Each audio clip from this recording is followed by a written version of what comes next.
শ্রী রাধা মাধবের চরণে অসংখ্য প্রণাম জানিয়ে এবং সকল ভক্তের চরণে অসংখ্য প্রণাম জানিয়ে আজ আমি শুরু করছি শ্রীমদ্ ভগবদ গীতার ৬ষ্ঠ অধ্যায় ধ্যান যোগ ৩৩ নং শ্লোক থেকে আলোচনা। ভগবত ভাবনায় আবিষ্টতা ধ্যান যোগ অধ্যায়ের মূল প্রতিপাদ্য বিষয়। একজন যোগীর প্রকৃত লক্ষণ কি সেই বিষয়ে ভগবান শ্রীকৃষ্ণ অর্জুনের মধ্য দিয়ে জগৎবাসীকে জ্ঞান দান করেছিলেন।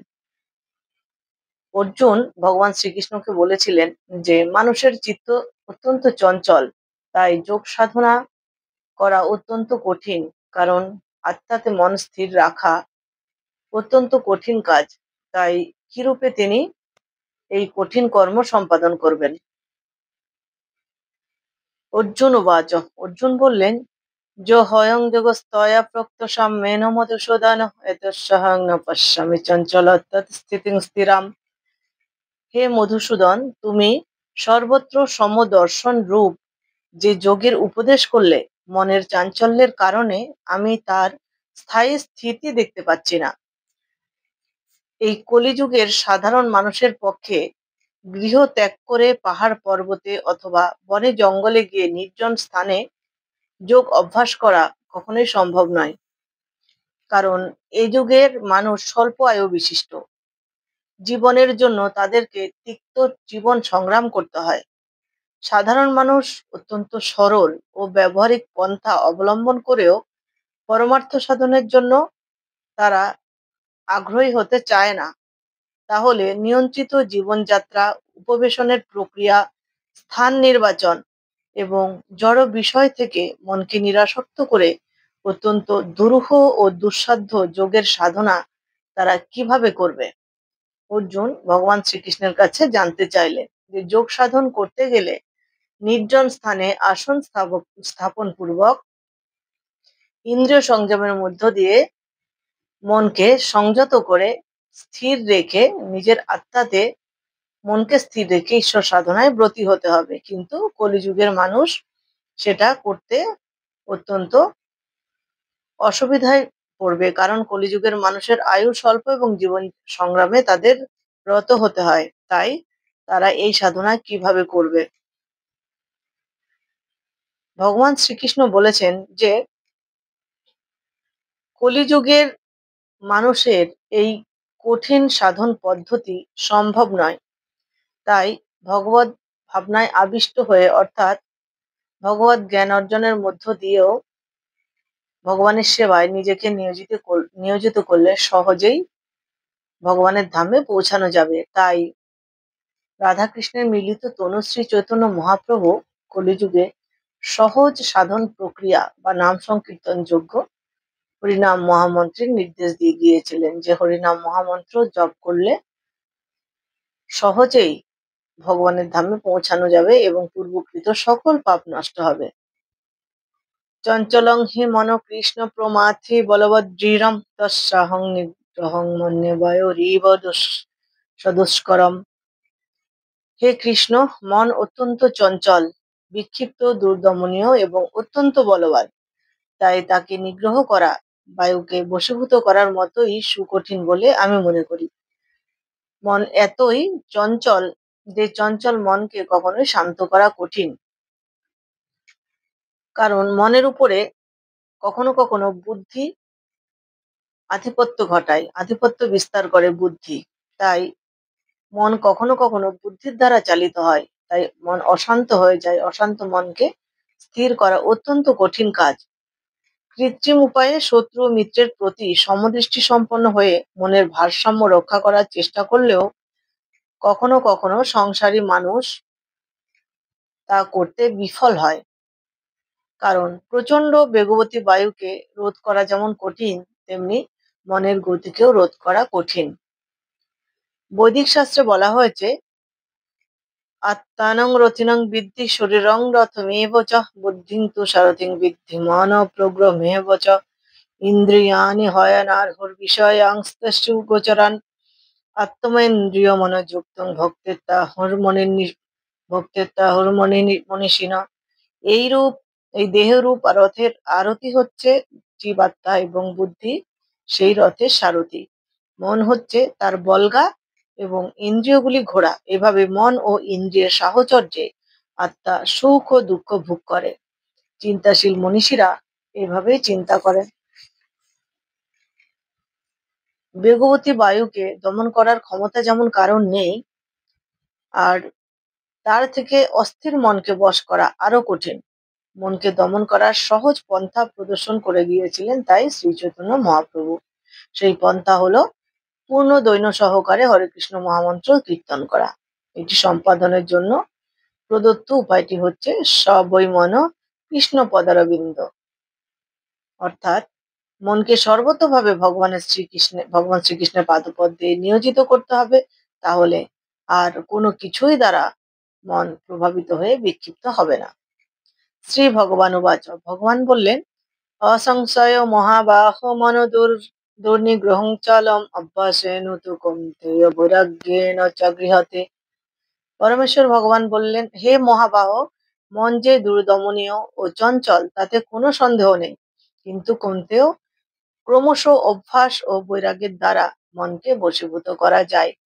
পূর্ববর্তী শ্লোকে অর্জুন ভগবান শ্রীকৃষ্ণকে বলেছেন, অশান্ত মনকে শান্ত করা বড্ডই কঠিন, কারণ বেগবতী বায়ুকে দমন করা যেমন কঠিন, মন তার থেকেও বেশি বেগবতী। তাই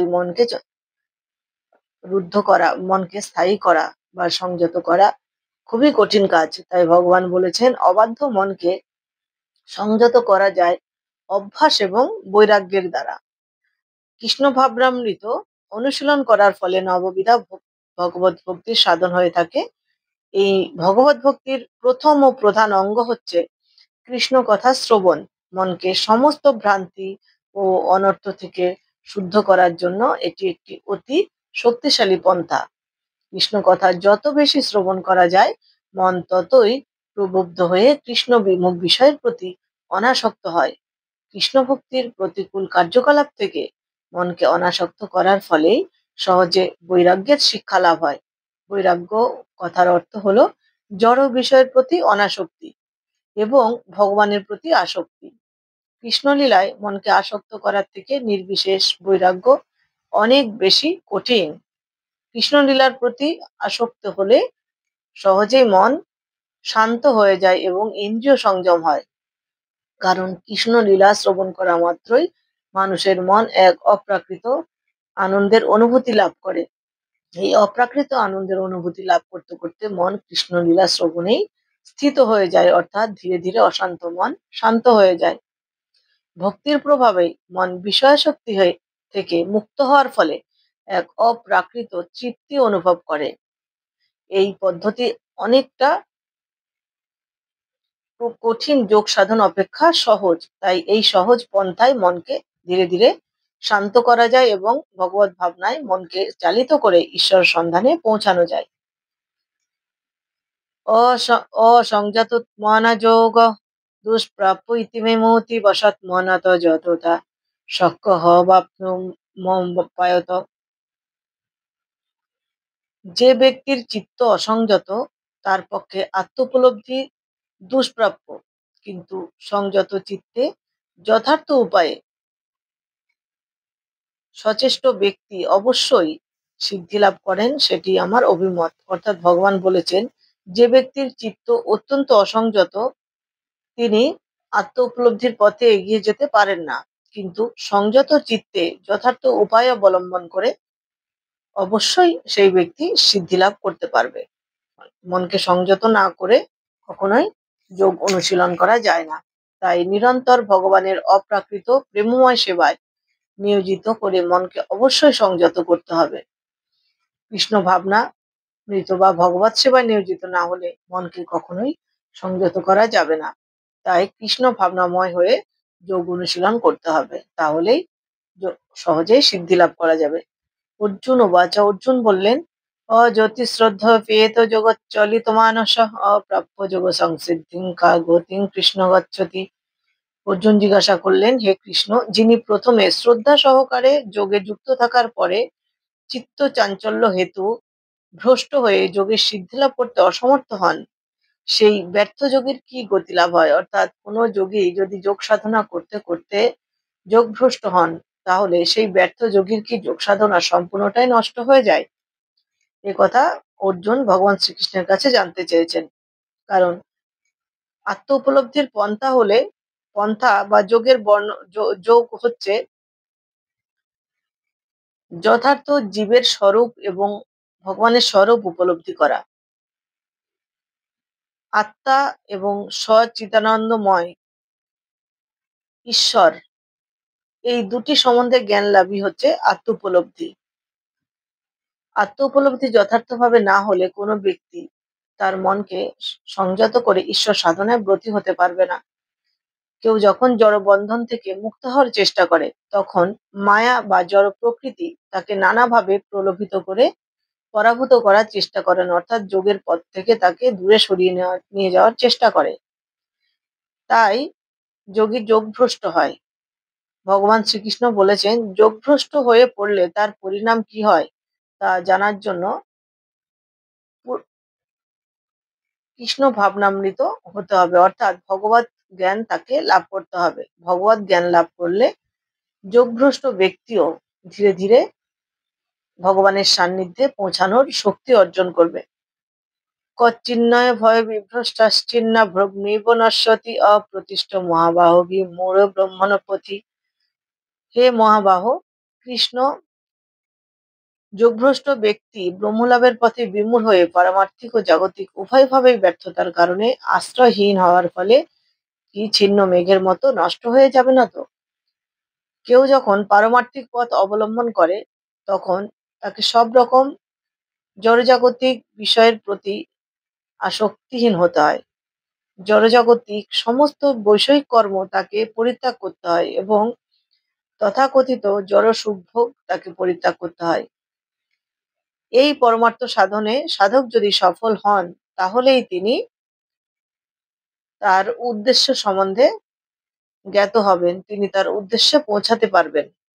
কিন্তু যোগী যদি যোগভ্রষ্ট হয়, তাহলে বায়ুতাড়িতে মেঘের মতোই ছন্নছাড়া হয়ে পড়বে। আকাশে অনেক সময় এক টুকরো মেঘ একটি ছোট্ট মেঘ থেকে ছিন্ন হয়ে একটি বড় মেঘের সাথে যুক্ত হয়। কিন্তু যদি সে বড় মেঘটির সাথে যুক্ত হতে না পারে, তাহলে বায়ুর দ্বারা তাড়িত হয়ে অসীম আকাশে হারিয়ে যায়। ঠিক তেমনি পরমার্থ সাধনের পথ অতি কঠিন। যথার্থ অভ্যাস ও বৈরাগ্যের দ্বারাই এটিকে সফল করা যায়। যা অনুশীলন করার ফলে উপলব্ধি হয়, জীবের প্রকৃত স্বরূপ হচ্ছে চিন্ময় আত্মা। এই আত্মা পরমেশ্বর ভগবানেরই অংশ, যিনি ব্রহ্ম, পরমাত্মা ও ভগবান রূপে নিজেকে প্রকাশ করেছেন। ভগবান শ্রীকৃষ্ণই হচ্ছেন সেই পরম তত্ত্বের পূর্ণ প্রকাশ। তাই তার চরণে যিনি আত্মনিবেদন করেন, তিনি সার্থক পরমার্থবাদী। ব্রহ্ম ও পরমাত্মা উপলব্ধির মাধ্যমেই এই পরম লক্ষ্যে পৌঁছাতে গেলে বহু জন্মের প্রচেষ্টার ফলেই তা সম্ভব। বহুনাং জন্ম নামাস্তে। তাই পরমার্থ সাধনের সর্বশ্রেষ্ঠ পথ হলো ভক্তি যোগ বা কৃষ্ণ ভাবনামৃত, যা প্রত্যক্ষ ও প্রকৃষ্ট পন্থা। অর্থাৎ ভগবান বলেছেন যে যোগ সাধনের পথে কেউ যদি ভ্রষ্ট হয়ে যায়, তাহলে সে যদি আরো বড় আত্ম উপলব্ধির জ্ঞান লাভ করতে পারে, তাহলে ধীরে ধীরে আবার সে সাধন পথে এগিয়ে যেতে পারবে। কিন্তু সব থেকে সহজ পন্থা হলো ভক্তিযোগ। ভক্তিযোগের মধ্য দিয়ে যদি কেউ যোগ সাধনার পথে এগিয়ে যায়, তাহলে সহজেই সে ভগবানের দিব্যধামে পৌঁছাতে পারবে। এতন্মে সংশয়ং কৃষ্ণ চেতুর্মহস্য শেষত তন্ন সংশয় চেতন উপপদ্যতে। হে কৃষ্ণ, তুমিই কেবল আমার এই সংশয় দূর করতে সমর্থ, কারণ তুমি ছাড়া আর কেউই আমার এই সংশয় দূর করতে পারবে না। ভগবান শ্রীকৃষ্ণ অতীত, বর্তমান ও ভবিষ্যৎ সম্পর্কে সম্পূর্ণরূপে অবগত। তাই ভগবদ গীতার প্রারম্ভে বলেছেন, ভগবান প্রতিটি জীবই তার স্বতন্ত্র অস্তিত্ব নিয়ে অতীতে ছিল, এখনো আছে, ভবিষ্যতেও থাকবে। এমনকি জড় বন্ধন থেকে মুক্তি লাভ করার পরেও তাদের স্বতন্ত্রতা বজায় থাকবে, কারণ দেহের বিনাশ আছে, আত্মার কখনোই বিনাশ হয় না। কোনো না কোনো দেহে আত্মা অবস্থান করবে। এভাবে প্রতিটি জীবের ভবিষ্যৎ সম্বন্ধে ভগবান শ্রীকৃষ্ণ বলেছেন। এখন অর্জুন তার কাছ থেকে ব্যর্থ সাধকদের ভবিষ্যৎ জানতে চাইছেন। ভগবান শ্রীকৃষ্ণের ঊর্ধ্বে অথবা সমকক্ষ কেউ নেই, তাই ভগবানের উপরেই সকলে নির্ভরশীল। মহান ঋষি ও দার্শনিকরা কখনোই ভগবানের সমকক্ষ হতে পারেন না, তাই ভগবান শ্রীকৃষ্ণের কাছেই অর্জুন তার অভিমত ব্যক্ত করেছেন। চূড়ান্ত সন্দেহ নিরসন করতে চেয়েছেন ভগবান শ্রীকৃষ্ণের কাছে। তিনি অতীত, বর্তমান ও ভবিষ্যৎ সম্পর্কে সম্পূর্ণভাবে অবগত। তাই ভগবান কোনো মানুষের ভূত, ভবিষ্যৎ এবং অতীত সমস্ত কিছুই তিনি জানেন বলে তাকে সমস্ত বিষয়ে প্রশ্ন করা গেলে হয়তো সমস্ত সদুত্তর সেখানেই মিলতে পারে। তাই শ্রীকৃষ্ণ ও কৃষ্ণ ভাবনাময় ভক্তরা যথার্থ তত্ত্বজ্ঞানী। তাই ভগবান শ্রীকৃষ্ণের উপদেশ বাণীর উপরে নির্ভর করেই জীবন পথে তারা এগিয়ে চলে। শ্রী ভগবান উবাচ, ভগবান বললেন, পার্থ নৈবেহ নামুত্র বিনাশস্তস্য বিদ্যতে ন হে কল্যাণকৃত কশ্চিৎ দুর্গতিং তত গচ্ছতি।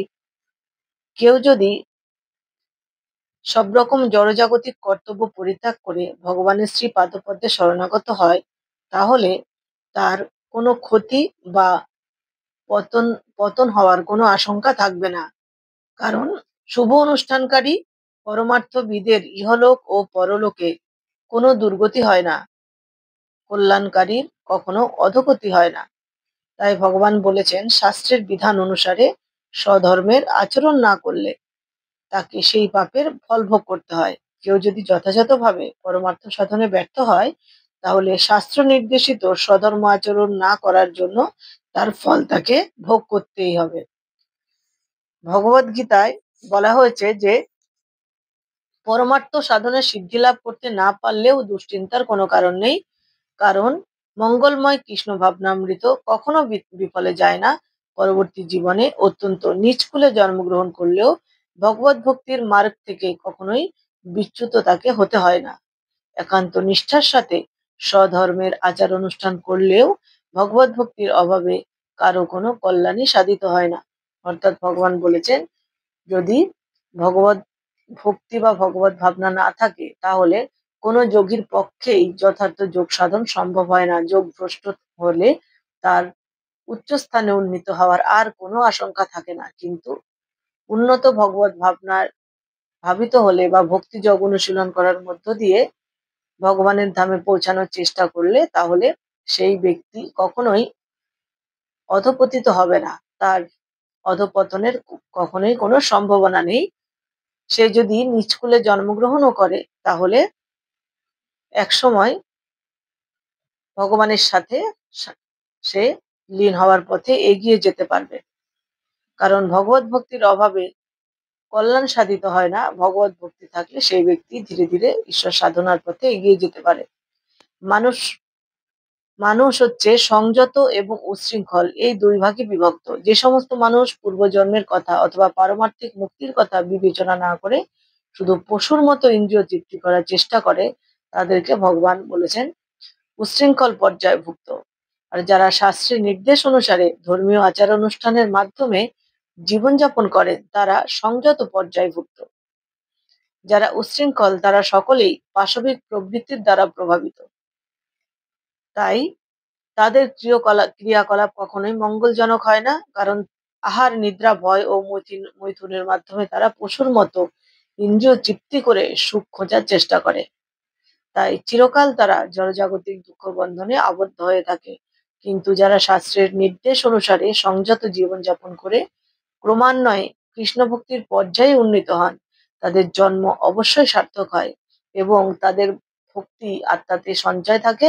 পরবর্তী জন্মেও সেখান থেকে তার আবার ভগবত ভক্তির ক্রিয়া শুরু হয়। তাই এই ধরনের যোগীর কখনোই অধপতিত হওয়ার সম্ভাবনা থাকে না।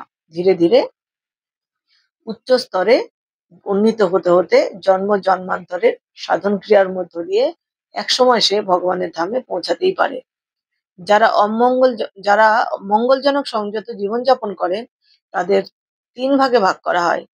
কর্মী, অর্থাৎ যারা শাস্ত্রের নির্দেশ অনুসারে জীবনযাপন করে জাগতিক সুখ স্বাচ্ছন্দ্য ভোগ করেছেন। ভোগ করছেন, মুক্তিকামী অর্থাৎ যারা জড়জগতের বন্ধন থেকে মুক্ত হওয়ার চেষ্টা করছেন, ভগবত ভক্ত অর্থাৎ যারা ভগবান শ্রীকৃষ্ণের চরণে সম্পূর্ণরূপে আত্মোৎসর্গ করে ভগবানের সেবায় নিয়োজিত হয়েছেন। জাগতিক সুখ স্বাচ্ছন্দ্যের জন্য শাস্ত্রের নির্দেশ অনুসারে জীবনযাপন করাটাই যথার্থ কর্ম, অর্থাৎ শাস্ত্রের নির্দেশ অনুসারে জীবনযাপন করলে, নিষ্কাম কর্মের মধ্য দিয়ে জীবনযাপন করলে সেই ব্যক্তির কখনোই অধঃপতিত হওয়ার সম্ভাবনা থাকে না। সেই যোগী ধীরে ধীরে ঈশ্বরের পাদপদ্মে স্থান পেতে নিজেকে ঈশ্বর সাধনায় ব্রতী হয়ে এগিয়ে যাবেন।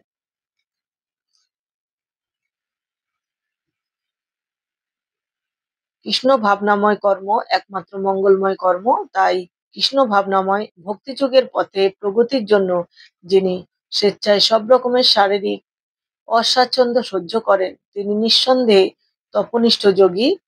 অষ্টাঙ্গ যোগেরও পরম উদ্দেশ্য কৃষ্ণ ভাবনা মৃত লাভ করা। তাই এই প্রচেষ্টা অত্যন্ত মঙ্গলজনক। কিন্তু যিনি এই মার্গে অগ্রসর হওয়ার যথাসাধ্য চেষ্টা করেছেন, অর্থাৎ কৃষ্ণ ভাবনাময় হয়ে যিনি যোগ সাধনার চেষ্টা করেছেন, তিনি কখনোই অধঃপতিত হবেন না বা তার অধঃপতনের কোনো আশঙ্কাই থাকে না।